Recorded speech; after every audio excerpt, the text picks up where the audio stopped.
Hello guys, welcome back to my channel. Today we are going to be ranking the last 20 makeup purchases I have made. So this is makeup purchases. This is not including PR I have received during this time as well. I'm planning to do a separate dedicated review video specifically for products I've received in PR. So I'm waiting until I get a good enough amount of products in order to do that video. In addition, I'm excluding all the products I picked up in my gigantic Ulta haul in this video right here.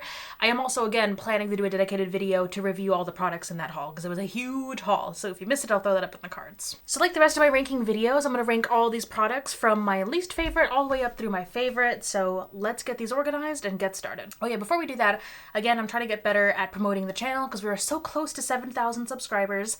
So if you haven't already, please subscribe and hit that bell icon so you're notified whenever new videos come out every single week. All right, starting all the way down at number 20, I have from NYX. This is the Brow Glue in black.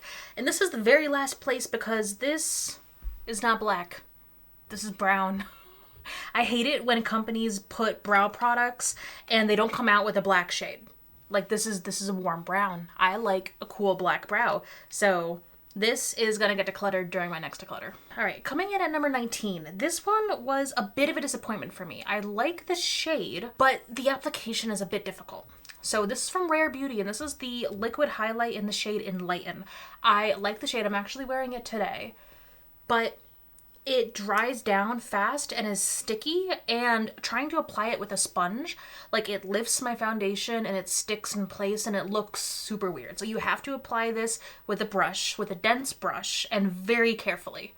I was not expecting it, especially with this big of a doe foot applicator. I would expect to be able to dot it on and blend it out, but it does not blend.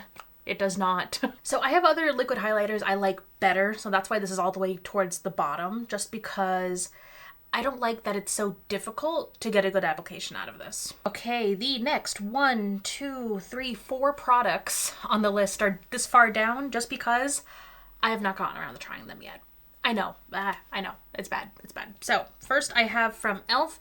This is the color corrector in, the Camo color corrector in Peach. Have not tried it yet. Next, I picked up this kit from Sephora not too long ago, and it's a kit of a bunch of Benefit mascaras. So the Benefit Fan Fest was a mini, but the rest are full-size mascaras. I got the Bad Gal Bang, the Roller Lash, and the They're Real. And I think I've tried the Roller Lash at some point, but I haven't tried the rest of these. And it was a pretty good kit from Sephora. It came out to not that expensive, and I really just wanted to try more mascaras, and this could be over a year of mascara. Almost a year. Can I do math? 3, 6, 9, 12. Yes, this could be a year of mascara if you follow the 3-month rule. Math is not my strong point, guys. It's just not. But again, they're down this far because I haven't tried any of them yet. All right, last in the I have not tried it list is this double-ended wing stamp from Shop Miss A. This is the AOA Studio wing stamp, and I really wanted to try this out, and it's straight. Okay, so the other wing stamp I've tried, I liked it a lot, but it dried out really quickly. So this one I wanted to try out, and I was surprised that it only has a stamp on one side and kind of a liner on the other. And that's because it's not like a curved stamp. Let me see if I can zoom you in, because it's not like a curved stamp, right? Let me stamp it on my hand. It's straight out. So I haven't tried it yet. I'm curious to see how it's going to work. I like how pigmented the actual stamp is. So we'll see. And let me do a quick swap of the liner. Not too bad. All right, I lied. There is one more product I haven't tried yet. This one I picked up on a total whim when I was at Marshall's a couple of weeks ago. And this is from the Makeup Revolution and Beetlejuice collab. This is the Handbook for the Recently Deceased Highlighter Palette. And I got this purely because the packaging. I love Beetlejuice. I love the Handbook for the Recently Deceased. And the shades, they look a little dark, but I figured this one in the middle I could at least use. And maybe the other ones could be like a bronzer or something. But again, I haven't tried this, so it's down towards the bottom. Okay, the next product I have is this repurchase from Maybelline. I've never purchased it in this kind of squishy tube before, and I think it might be different. I bought this on Amazon. Maybe I shouldn't be buying it on Amazon. But this is the Maybelline Fit Me Matte and Poreless. I buy this every year because it's literally the best summer foundation ever. And I wanted a refill, and I thought this would be nice packaging because at least this way it's a little bit easier to get out of the container. But the shade looks different. I get shade 105 Fair Ivory, and this swatch, I wish I had gotten or I kept my glass bottle around. My glass bottle was empty, so I could compare the shades side by side, because I swear this shade is different. It looks a little darker, it looks a little odd. I don't know if maybe this is an old product. I don't know if maybe it's a counterfeit product, but it's different. So, I don't know. I might err on the side of caution and declutter this. All right, next. This product and I have a very interesting history. So back in the early days of like the 2013-14 beauty YouTube, I remember this Flower Beauty setting powder. Everyone was using it to bake back then, and I tried it for baking and it dried the heck out of my face and it did not work well. It's a matte finishing powder. So I don't think I was using it correctly. I don't think you're supposed to bake with it. So I decluttered it and I wanted to get it again and try it for actual like spot finishing, because I think it might work well that way, and it was a very nostalgic product for me, so I wanted to give it, you know, a fair shake and a fair try. I've used it once so far, and it worked okay. But I feel like I need to test this out with a variety of foundations and concealers before I can give my full thoughts on it, so it's down here. All right, next, we're getting into the products that I really like. We're kind of over the hump now. So this is a repurchase for me. This is the Urban Decay Primer Potion. This is just the original Primer Potion. I've gone through more of these than I can count, and I repurchased this so I could have a full one for my elopement, because we were traveling. I didn't want to take my old one because I had already cut it open and I didn't want it to make a mess. So despite the fact that this is pretty far down on the list, I do like this a lot and I've purchased it more times than I can count, but I have other products now that I like more. Next, this was a surprise for me because I was kind of just expecting it to be a nude eyeliner, but I actually really like this product. And this is the Tarte Fake Awake eyeliner, and it's just a nude or a light pale nude colored gel eyeliner that you can put in your waterline, and it does look really nice. This looks great on camera. This looks great in real life because it's not the stark white like I'm wearing right now. It does look more natural. It does make me look more awake, and I'm shocked I like it this much. This has been a new kind of daily go-to. Next in line, I have some cream blushes from Fenty. She came out with some new shades, and I hopped on these faster than I could say. So this is the shade Big Melons. Can you tell I like orange? And this is the shade Peach Face. It is so pretty. These are pigmented. They're really pretty. I adore these so much. I've already used these pretty well. You can see like I made a mess. I should have cleaned up the packaging, but I did not. I really enjoy these. I just wish she had like, I don't know. I feel like these are very like pinky undertone oranges, whereas I want like a true orange undertone orange, because I have also Fuego Flush, which is this shade right here. I'll throw it up. But even that, like on the skin, it doesn't show up as pigmented as I really want. Like I want like clown orange on my face, and I have not found that clown orange yet. I found the closest I've found is actually from Milani, but it only shows up on certain foundations. So if you have a cream clown orange blush recommendation, let me know down below. All right, coming in 8th place, we're getting to the top 8 now. I have from Maybelline this Tattoo Studio Brow, and this is in the shade Black, and it actually is black. See?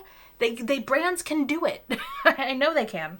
But I like this product. It's got a nice size spoolie. It's obviously the color that I like. And it does, the only thing is that it's like my other brow gels that I like, where it won't set my brows in place, but that's when I use the Got To Be brow gel. So I use that on top of it, but this is like a really nice color and actually a pretty decent contender. Next, coming in at number 7, I have the Kosas Air Brow, which is my current favorite brow gel. This is also in the shade Black. This spoolie is just a tiny bit smaller than the Maybelline one, and it's like tapered as well, so I can use it to get a really nice feather up the front, get it all the way through my brows. I'm wearing it today. I just really like this Kosas Air Brow. All right, next. I kind of have a bone to pick with these foundations because the shades, despite being the same number, if from the same brand, they don't really match. But I really like these foundations. These are from Shishedo, and this is the SynchroSkin Radiant Lifting Foundation and the SynchroSkin Self-Refreshing Foundation. So I've already gone through an entire of the Self-Refreshing Foundation, and I have to say, I think the shades are different. So I'm going to swatch them side by side. And then here they have like, yeah, they look different. Let me zoom you in. Yeah, so you can see the undertones are like slightly different, and I think it looks tiny in a swatch, but like applied all over the face, it looks really different. So I blended them out a little bit more so I could show you what I'm seeing differently. They've got a slightly different undertone, and on my complexion, I find myself leaning more towards the Radiant Lifting foundation, which is this one. Yeah, this one definitely looks better on my skin because this one, when I wear it, I feel like also there was a difference in the bottle, because the first bottle that I got of the Self-Refreshing, I feel like it looked better on my skin, and now when I wear it, it looks very, very light. So I still love both of these foundations. They work great on my skin. I'm just thrown off a little bit by the shades. And I feel like I'm probably just gonna have to go into a store that has a good amount of these shades available to match myself. Coming in at number 5, technically I haven't opened it, but it's a repurchase and I know I love this product, and this is just like funny packaging. It's the gigantic Milani Make It Last. I made a short about this making jokes. It's just, it's huge. It's great. I love this thing. Next I have from e.l.f. the Halo Glow Beauty Wands, coming in at a strong number 4. These blushes, I'm talking the shades specifically Berry, Radiant, and Candlelit, but I have every blush from this line. These blend out beautifully and they look amazing on my skin.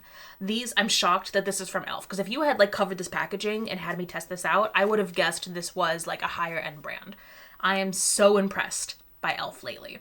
But specifically these. I've tried out the highlighter and the contour from this line as well, and they're good, but the blushes just really knock it out of the park. All right, next I have the BB cream that I'm actually wearing today, and this is the Purrito BB Cream in the shade 13 Neutral Ivory. I've heard, I think it was mainly Taylor Wynn talking about this for a few years, but I had never tried it, though I think I was on Amazon and I saw this recommended and I thought, you know what, I'll just pick it up and try it out. I'm shocked by how much this looks like skin. Like, it's not totally full coverage because I do have some birthmarks and stuff peeking through, but this looks amazing, especially like in real life. Like, it just looks like my skin, but better. I am shocked it took me A, this long to try it, and B, that I like it this much. I'm already like halfway through this tube, so I'm gonna buy another one very, very soon. All right, we're down to our final 2, coming in at a very strong number 2. We have these loose blushes from Givency. I have waxed poetic about these loose blushes for so long. They are beautiful. It is so finely milled and they're vibrant. They are scented, so if you are sensitive to scents, you're probably not going to like these. But this, very rarely do I get a luxurious experience when putting on a makeup product. Like, it takes a lot for me to get like that feeling. Like, I feel like I'm an aristocratic woman putting this on, and I don't get that often. This feels fancy. I love the way I feel when I put this on. I love the way it looks. I love the way it applies. I like the way it smells. Just, hook, line, and sinker. I am in on these. I love them. I definitely want to buy the rest of the shades because right now I only have these 2 shades. I have kind of the cool pink shade number 1, and then I have the coral shade number 3. But I will be buying the rest of the line at some point. Last and certainly not least, coming in at number 1, we have finally my actual shade match in the Kindness Vegan Dinner foundation. This is the Good Apple Serum Foundation, and it is my current number 1 favorite foundation. I bought 4 shades before I found the shade that actually matched me.